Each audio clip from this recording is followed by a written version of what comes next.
Hello friends, ఒక night journey తర్వాత మేము గోకర్ణం అయితే చేరుకున్నాం. ఇప్పుడు మేము గోకర్ణం బీచ్లో ఉన్నాం ఫ్రెండ్స్. గోకర్ణం గురించి మాట్లాడుకుంటే, గోకర్ణం కర్ణాటకలోని ఒక అందమైన తీర ప్రాంతం. ఇది తన ఆధ్యాత్మికత మరియు సహజ సౌందర్యానికి పేరుగాంచింది. గోకర్ణం ప్రముఖమైన మహాబలేశ్వర ఆలయం కలిగి ఉంటుంది. ఇది శివుడికి అంకితం చేయబడింది.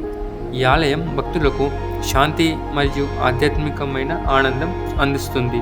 ఇక్కడ చాలా బీచ్లు ఉన్నాయి. వాటిలో ప్రముఖమైనవి ఓం బీచ్, ఇంకా కుర్లే బీచ్ మరియు ప్యారడైస్ బీచ్ కూడా.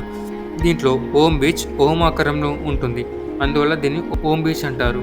గోకర్ణంలో మీరు ప్రకృతి అందాలను ఆస్వాదించవచ్చు మరియు ఇది ఆధ్యాత్మిక శక్తితో నిండి ఉంటుంది. ఒక నైట్ జర్నీ తర్వాత మేము ఇక్కడి ప్రశాంతమైన వాతావరణాన్ని ఆస్వాదిస్తూ ఇప్పుడు బీచ్లో అయితే ఉన్నాం మేము. ఈ వీడియో ఎండ్ వరకు చూడండి. మీకు నచ్చితే లైక్ చేయండి. మీరు ఈ ఛానల్కి కొత్త వాళ్ళైతే మా ఛానల్ని సబ్స్క్రైబ్ చేసుకోండి, ఇంకా లైక్ చేయండి మా వీడియోస్ని. ఓకే, ఇప్పుడైతే వీడియో అయితే స్టార్ట్ చేసేయాలి మనం.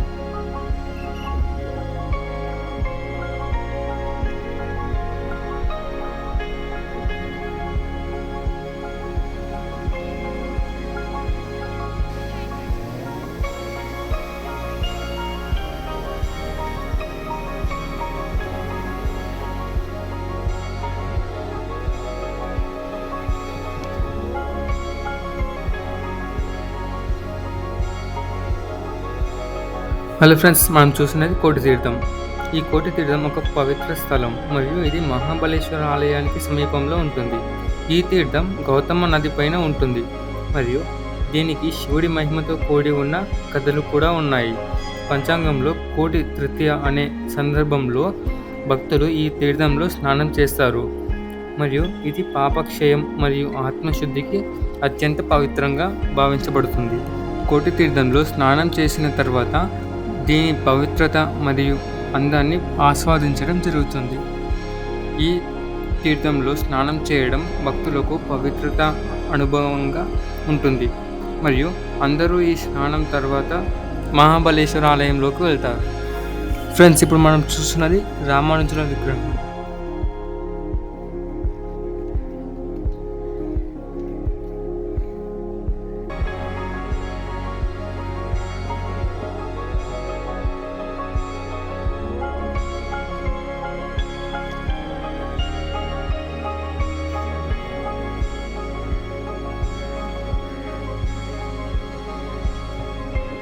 ఆత్మలింగ దర్శనం చేసుకొని ఇప్పుడు బీచ్లోకి అయితే వచ్చాం ఫ్రెండ్స్.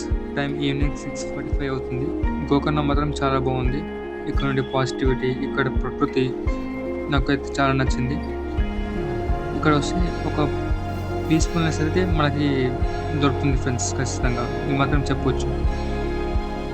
ఎందుకంటే ఇప్పుడు ఇక్కడ ఫాస్ట్ మూవింగ్ వరల్డ్లో ఒక 2 days అయినా ఈ ప్లేస్కి రావాలి ఖచ్చితంగా. ఒక మంచి పాజిటివిటీ దొరుకుతుంది. ఇంకా మీ మైండ్ కూడా చాలా పీస్ఫుల్నెస్ కలుగుతుంది. గోకర్ణంకి వచ్చిన వాళ్ళు ఇక్కడే దగ్గరలోనే ఉన్న మురుగుడేశ్వర్ కూడా వెళ్తే బాగుంటుంది ఫ్రెండ్స్. ఇక్కడ నుంచి ఒక 1 hour జర్నీ చేస్తే 1 hour 30 minutes జర్నీ చేస్తే మీరు మురుగుడేశ్వర్ కూడా చేరుకోవచ్చు. మురుగుడేశ్వర్ కూడా చాలా మంచి ప్లేస్ ఫ్రెండ్స్. గోకర్ణంకి వచ్చిన వాళ్ళు మురుగుడేశ్వర్ కూడా చాలామంది వెళ్తూ ఉంటారు. గోకర్ణంలో ఎలా అయితే ఇంత అద్భుతమైన ప్లేసెస్ ఉన్నాయో, మురుగుడేశ్వర్లో కూడా చాలా అద్భుతమైన ప్లేసెస్ ఉన్నాయి ఫ్రెండ్స్. వన్స్ ఒక్కసారైనా మనకి హాలిడేస్లో అయినా రావాలి ఫ్రెండ్స్. ఇక్కడ గోకర్ణంకి, మురుగుడేశ్వర్కి రావాలి ఖచ్చితంగా. ఓకే ఫ్రెండ్స్, నాకైతే ఈ జర్నీ చాలా నచ్చింది.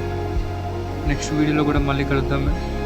మళ్ళీ ఇంకొక కొత్త జర్నీతో, కొత్త డెస్టినేషన్తో వెళ్ళే ముందు థ్యాంక్స్ ఫర్ వాచింగ్.